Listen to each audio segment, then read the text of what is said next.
بسم اللہ الرحمن الرحیم۔ دوستوں ساتھیوں، ڈاکٹر شبیر چودھری کی طرف سے آپ سب کو السلام علیکم۔ Very good afternoon from London. جناب، آج میں کچھ سوالوں کے جواب دینا چاہتا ہوں، لیکن اس سے پہلے آپ سے درخواست کروں گا کہ اگر آپ نے میرے چینل کو ابھی تک سبسکرائب نہیں کیا، پلیز ڈو سبسکرائب اٹ۔ جناب، کاشف علی صاحب جو ہیں، انہوں نے کوئی پروگرام میرا دیکھا جس میں نے بتایا تھا کہ جو جموں کشمیر کے مسلم لوگ تھے مہاراجا کی فوج میں، انہوں نے مہاراجا کا ساتھ دینے کے بجائے حملہ آور جو لوگ ہیں ان کا ساتھ دیا تھا۔ تو وہ لکھتے ہیں کہ ڈاکٹر صاحب، میرا فرینڈ میرپور سے ہے، وہ کہتا ہے کہ یہ 2,50,000 مسلمانوں کو جموں میں مارا گیا۔ مہاراجا کے مسلمان فوجیوں نے اس وجہ سے پاک یعنی حملہ آوروں کا ساتھ دیا، وہ قبائلیوں کا بھی ساتھ دیا انہوں نے۔ تو کہتے ہیں کہ یعنی یہ بحث کی وجہ تھی۔ آپ کا کیا خیال ہے؟ اچھا، اب دیکھنا یہ ہے کہ انہوں نے 2,50,000 کا اپنا ذکر کیا، جموں کے جو مسلمانوں کا کہا جاتا ہے کہ وہاں پر قتل کیے گئے۔ اس پر میں بات کرنے سے پہلے یہ کہوں گا کہ کیا مہاراجا کے ساتھ جب انہوں نے فوج میں شرکت کی تھی اور حلف لیا تھا، کیا ان کا جو حلف تھا وہ مشروط تھا، یعنی کنڈیشنل تھا کہ مہاراجا یہ کرے گا، اگر یہ نہیں کرے گا تو ہمارا حلف جو ختم ہو جائے گا، ہم اس کے خلاف بغاوت کر دیں گے؟ ایسی کوئی بات تھی نہیں؟ ٹھیک۔ دوسری بات یہ آتی ہے کہ یہ جو فسادات ہوئے ہیں یہ کب ہوئے؟ عام طور پر کہا جاتا ہے کہ اس کی جو ابتدا ہے that is 3rd week of August, یعنی جب پارٹیشن آف انڈیا ہو گئی 14 اور 15 تاریخ کو، انڈیا اور پاکستان آزاد ہو گئے، برٹش راج ختم ہو گیا 15 اگست کو، وہ فسادات شروع ہو گئے۔ اور جن لوگوں کو یعنی جہاں پر جس کا ہاتھ بس چلا انہوں نے کیا، مسلمانوں کو کئی جگہوں پر مارا گیا، کئی جگہوں پر ہندو سکھوں کو مارا گیا، اور انتقام کا ایک سلسلہ شروع ہو گیا۔ جن لوگوں کو یعنی مسلمانوں نے مارا، جو اس وقت موجودہ پاکستان ہے، ان لوگوں کو جب مارا گیا، قتل و غارت ہوئی، اور یہ لوگ لوٹے پٹے، کتنے لوگ مارے گئے، کتنے کی عزت لوٹی گئی، کتنے جو تباہ برباد ہوئے، اسی طریقے سے مسلمانوں کے ساتھ اس طرف ہوا۔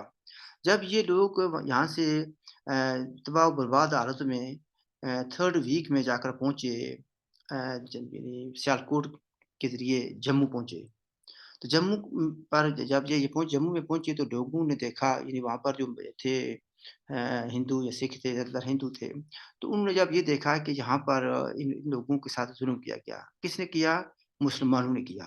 اس وقت یہ فرق نہیں تھا کہ یہ کشمیری مسلمان ہے یا پاکستانی مسلمان ہے، یہ تھا کہ یہ مسلمانوں نے ہمارے بھائیوں کو مارا، تو انہوں نے بھی وہاں پر مار داڑ کا سلسلہ شروع کر دیا جموں میں۔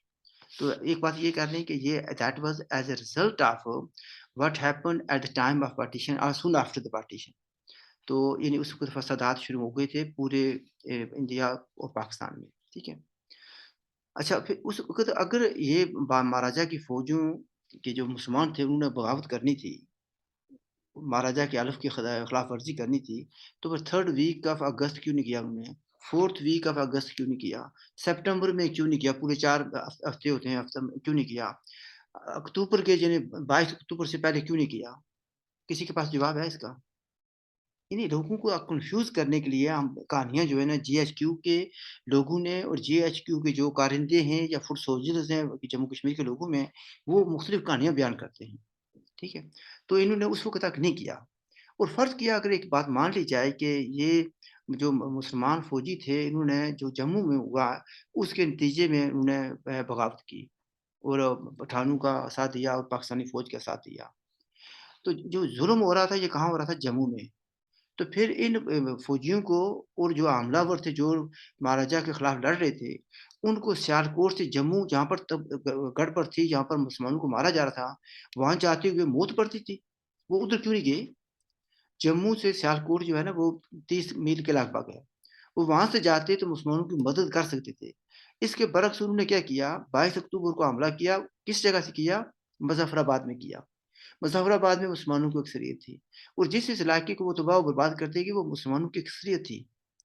یہ یہاں سے تو ان کی اس بات کو بے نقاب ہو جاتی ہے کہ انٹینشن ان کی یہ نہیں تھی کہ مسلمانوں کی مدد کرنی ہے، جن کو ان کے نزدیک مہاراجا کی فوجیں ماری تھیں، تو کچھ تو یہ بھی کہتے ہیں کہ پٹیالہ کی فوجیں بھی آئی تھیں، پتہ نہیں شاید وہ یہ نہ کہہ دیں کہ امریکہ کی فوجیں بھی آئی ہوئی تھیں یا برطانیہ کی فوجیں بھی آئی ہوئی تھیں۔ چونکہ الزام لگانے میں تو کوئی فرق نہیں ہوتا نا، کچھ بھی الزام لگا سکتے ہیں آپ، لیکن لاجکلی دیکھنا ان the view of historical facts. اب یہ ظاہر ہے کہ مطالعہ پاکستان کے اپنے فیکٹس ہیں، جو دوسرے تاریخ دان ہیں ان کے اپنے فیکٹس ہیں۔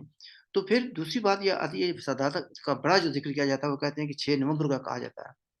6 نومبر کیا ہوتا ہے؟ ابھی 6 نومبر میں جموں میں بھی بہت فسادات ہوتے ہیں، وہ سلسلہ جاری رہتا ہے۔ تو وہ بھی کیا ہوتا ہے کہ جب مسلمانوں کو مارا جاتا ہے، مسلمانوں نے جب ہندوؤں اور سکھوں کو مارا ہے مظفر آباد اور ارد گرد کے ایریا میں، بارہمولہ میں، تو اس کا انتقام جو ہے انہوں نے جموں میں لیا۔ تو یعنی دوسرے لفظوں میں یہ انتقام کا سلسلہ تھا، فسادات تھے۔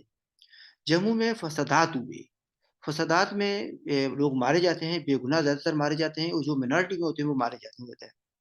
تو ایک بات میرے خیال میں آپ کو سوال کا جواب مل گیا کہ ان کی اس لاجک بات میں کوئی لاجک نہیں ہے کہ انہوں نے وہ انتقام کے طور پر وہ مہاراجا کے خلاف بغاوت کی اور پٹھانوں کا اور پاکستانی فوج کا ساتھ دیا۔ اگر ساتھ دینا ہوتا تو why not third week of August, جیسے میں نے پہلے بیان کر دیا۔ آئی ہوپ کہ دس از سیٹسفیکٹری۔ میں یہ نہیں کہتا کہ آپ ہر آدمی کو میرے ساتھ اتفاق کرنا ہے، لیکن میں نے آپ کو اس کا جواب لاجکلی دے دیا۔ اب آگے دیکھتے ہیں کہ دوسرا سوال تھا یہ پالک جو پہلے وکاش صاحب کا کہتے ہیں، وکاش مینا جی، وہ کہتے ہیں کہ بھارت نے پورے کشمیر پر قبضہ کیوں نہیں کیا؟ Please answer. اچھا، اس میں مختلف رائے ہے۔ عام طور پر یہ یقین کیا جاتا ہے کہ اگر وہ بھارت چاہتا تو پورے جموں کشمیر پر وہ کنٹرول یا قبضہ کر سکتا تھا، انہوں نے نہیں کیا۔ کیوں نہیں کیا؟ جبکہ علاق جو ہوا تھا وہ پوری ریاست جموں کشمیر کا ہوا تھا، یعنی جو سو کال آزاد کشمیر ہے، گلگت بلتستان ہے، لداخ، جموں کشمیر، سب کا علاق ہوا تھا۔ یہ نہیں کہ وہ علاقے جو بھارت کے پاس ہیں اس کا علاق ہوا تھا۔ یہ بات کلیریفائی ہونی چاہیے، کلیئر ہونی چاہیے۔ اس میں کہا یہی جاتا ہے کہ مہاراجا اس وقت جو تھے نہرو صاحب تھے، نہرو صاحب کو شیخ عبداللہ نے کہا کہ دیکھیں جی، یہ علاقے جو اس وقت پاکستان کے پاس آ گئے ہیں، یہ ویسے بھی ہمارے علاقے نہیں ہے، یہ لوگ ٹربل میکر ہیں، اور یہ اگر ہمیں اتنی قربانیاں دینے کے بعد اگر ہم نے قبضہ کر بھی لیا تو یہ ہمارے لیے مصیبت بنے رہیں گے، تو بہتر یہ ہے کہ ان کو ادھر رہنے دو۔ یہ ایک وائڈلی ہیلڈ بلیف ہے کہ اس طریقے سے ہوا تھا۔ اور پھر حالات بھی ایسے ہو گئے تھے، انہوں نے کہا چلو ٹھیک ہے بھائی، سیز فائر کر لیتے ہیں۔ وہ سیز فائر چونکہ یونائٹڈ نیشن کا بھی عمل دخل ہو گیا تھا، شیخ عبداللہ اور یہ تھے اس کو ادا کرنی ہے، اس کو رہنے دیں، پر انڈیا جو ہے نا یونائٹڈ نیشن کی سیکورٹی کونسل میں لے گیا مسئلے کو۔ وہ میرے نزدیک، میں نے اپنی کتاب legal status of Jammu Kashmir میں اس میں پوری تفصیل لکھی ہے کہ وہ کیوں لے کر گئے تھے، کس نے اثر انداز کیا تھا، اور اس کا مقصد کیا تھا۔ اس کا مقصد کشمیریوں کو آزاد نہیں کرانا تھا، یا کشمیر کو مسئلہ کشمیر کو حل نہیں کرنا تھا، بلکہ اس کو پیچیدہ کرنا تھا، اس کو انٹرنیشنلائز کرنا تھا، تاکہ وہاں پر ایک مسئلہ چھوڑ کر آ جائیں، انڈیا پاکستان لڑتے رہیں۔ تو میرے خیال میں آپ کو اس کا یعنی again you don't have to agree with me, this is my understanding of the issue. ایک کوئی پتہ نہیں، آپ پلک ہے لکھا ہوا PALAK، پورا نام مجھے پتہ نہیں ہے، جو محترمہ ہیں یا جو محترم ہیں مجھے پتہ نہیں۔ تو انہوں نے کہا ہے کہ ڈاکٹر صاحب آپ انڈین ڈیفینس منسٹر کے بارے میں کیا سوچتا ہے، جس میں انہوں نے کہا ہے کہ ہم نارتھ کی طرف چل رہے ہیں۔ اب انڈین ڈیفینس منسٹر اور انڈین جو آرمی چیف ہے وہ تو بیان دیتے رہتے ہیں، لیکن مجھے پرسوں ترسوں ویسے کسی اور نے بھی پوچھا تھا بھی آپ اس کے بارے میں کیا سوچتے ہیں، تو میں نے ان کو یہ کہا تھا بھی، وہ کہتے ہیں جی کیا قبضہ کر لیں گے؟ میں نے کہا یار، جن لوگوں نے قبضہ کرنا ہوتا وہ پہلے اعلان نہیں کرتے، ٹھیک ہے؟ قبضہ کرنا ہوتا تو وہ 1948 میں کر لیتے، 48 کے بعد اگر 49 آتا ہے تو 1 جنوری کو انہوں نے سیز فائر کر لیا تھا، قبضہ وہ کر لیتے، انہوں نے نہیں کیا۔ اگر قبضہ کرنا ہوتا تو جب ایسٹ پاکستان کا فال ہو گیا تھا، Pakistani army was really demoralized, ان کا کنٹرول سسٹم جو تھا وہ کافی خراب ہو چکا تھا، اور دے ور آن دا رن، جسے انگریزی میں کہا جاتا ہے۔ اور اس وقت اندرا گاندھی کا ویو یہ تھا، بلکہ آرمی والے یہ کہہ رہے تھے کہ وی مائٹ ایز ویل ٹیک جموں کشمیر کے جو علاقے پاکستان کے پاس ہیں، جس کو سو آزاد کشمیر، گلگت بلتستان، اس کو بھی ٹیک اوور کر لیتے ہیں۔ تو اندرا گاندھی انیشلی ایگریمنٹ تھی اس کی، خیال تھا بھی یہ سارا مسئلہ ختم کر دی جائے، لیکن جب اس پر پریشر آیا باہر سے، امریکہ نے رشیا کو بولا کہ انف از انف، یہ ہو گیا، انہوں نے کر لیا تو اس حد تک ٹھیک ہے، تو آپ نیو دہلی کو بولیں، اندرا گاندھی کو بولیں کہ اس کے آگے نہ جائے.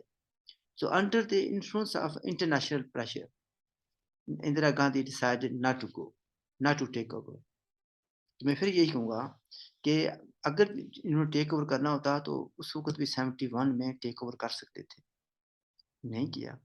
اس کے بعد بھی اپرچونیٹیز تھی، لیکن جب پاکستان نیوکلیئر ہو گیا تو اس کے بعد وہ ساری اپرچونیٹیز تقریباً ختم ہو چکی ہیں. اور اب لڑائی تو ہونی نہیں ہے ان کے ساتھ، اگر لڑائی ہوگی تو وہ اس کا کیا انجام ہو گیا، اللہ نہ کرے کہ وہ ہماری زندگی میں آئے، وہ بہت خطرناک ہوگا، پوری دنیا کے لیے ہوگا. اب کہا یہ جاتا ہے کہ جو کچھ انڈیا نے کیا ہے 1999 میں، وہ پاکستان کی آشیرواد حاصل تھی. کہتے ہیں کہ اس وقت کے پرائم منسٹر عمران خان اور اس وقت کے اور موجودہ آرمی چیف جنرل باجوہ صاحب کو پتہ تھا. انہوں نے کسی لوگوں سے مشاورت بھی کی تھی، انہوں نے کہا کہ ٹھیک ہے یار، اس کو حل کرتے ہیں کہ جو انڈیا کے پاس ہے وہ انڈیا رکھ لے، جو ہمارے پاس ہے ہم رکھ لیتے ہیں. اگر یہ صورتحال ہے اور یہ انہوں کی اگریمنٹ ہے، ٹیسٹ ایگریمنٹ، انڈکلیئرڈ ایگریمنٹ، تو پھر یہ کہنا ہے کہ ہم ٹیک اوور کر لیں گے، آئی ڈونٹ نو کیسے کریں گے. کیا لڑائی کر کے لیں گے؟ کیا لڑائی کر کے وہ علاقہ حاصل کر سکتے ہیں؟ پاکستان کے پاس جو سسٹم ہے ان کا اپنا کنٹرول کمانڈ یا نیوکلیئر یا میزائل سسٹم ہے، وہ کیا دکھاوے کے لیے یوز نہیں کریں گے؟ کیا انٹرنیشنل کمیونٹی پاکستان کو یہ اجازت دے گی؟ تو اس لفظ میں یہ بھی آتا ہے کہ وہ اپنا یہ سارا سسٹم ہے، یہ ایسٹس ہیں، نیوکلیئر ایسٹس ہیں، وہ یوز کرنے کی اجازت ہوگی. اگر یوز کریں گے تو اس کا انجام کیا ہوگا؟ اگر کشمیر کے اندر نیوکلیئر بم گرتے ہیں، انڈیا گرائے یا پاکستان گرائے، تو اس کا انجام کیا ہوگا؟ بہت خوفناک. تو مجھے آئی ڈونٹ ٹیک دیٹ جو بیان ہے سیریسلی، میں اس کو نہیں لیتا. یہ ہوتا ہے کہ لوکل کنسمپشن کے لیے ہوتا ہے، ڈومیسٹک کنسمپشن کے لیے ہوتا ہے، اور لوگوں کو یہ بتانے کے لیے ہوتا ہے کہ انہوں ابھی ہم بھولے نہیں ہیں. میں یہ کہتا ہوں، بڑے وثوق سے کہتا ہوں، بھارت یا انڈیا، نیو دہلی، وہ جموں کشمیر کی پوری بات کرتے ہیں کہ ہماری اٹھو ٹانگ ہے، ہماری یہ شہر ہے کہتے ہیں، وہ اٹھو ٹانگ کہتے ہیں. دونوں نے نہ اٹھو ٹانگ کا خیال رکھا تھا، نہ شہر کا خیال رکھا. دونوں کے اپنے اپنے پولیٹیکل ایجنڈے ہیں، ان کی ڈومیسٹک کی ڈیمانڈس ہیں. اس ڈومیسٹک ڈیمانڈ کے تحت، اس ایجنڈے کے تحت وہ اپنے جو ہے نا بیانات دیتے رہتے ہیں. تو اور دونوں طرف یعنی جموں کشمیر کے لوگ ہیں وہ سینڈوچ بنے ہوئے ہیں. And we are suffering on both sides of the divide. اب یہ کہا جا سکتا ہے کہ کسی جگہ کم ہے، کسی جگہ زیادہ ہے. جہاں پر آپ کہتے ہیں زیادہ ہے تو وہاں پر یہ بھی یاد رکھنی چاہیے کہ وہ ہم پاکستان کی، یا یہ ہم کہتے ہیں ہماری مراد یہ ہے کہ جموں کشمیر کے لوگ وہ منارٹی میں ہیں، لیکن انہوں نے پاکستان سے بندوق دی، پاکستان سے ٹریننگ لی، پاکستان سے اسلحہ لیا، پاکستان سے پیسے لیے، اور وہاں پر بندوق کا استعمال کیا، بے گناہ لوگوں کو مارا. ٹھیک، تو اس کا انجام وہی ہونا تھا جو ہوا ہے. اب کوشچن از واٹ نیکسٹ. یہ میں نیکسٹ کے لیے رکھتا ہوں. آئی ہوپ کہ میں نے یہ تینوں سوالوں کو جواب کافی تفصیل سے دیے ہیں. Leave it at that. اگر آپ کے پاس مزید سوال ہیں یا کمنٹ کرنا چاہتے ہیں، پلیز ڈو سو. میری طرف سے خدا حافظ and look after your self.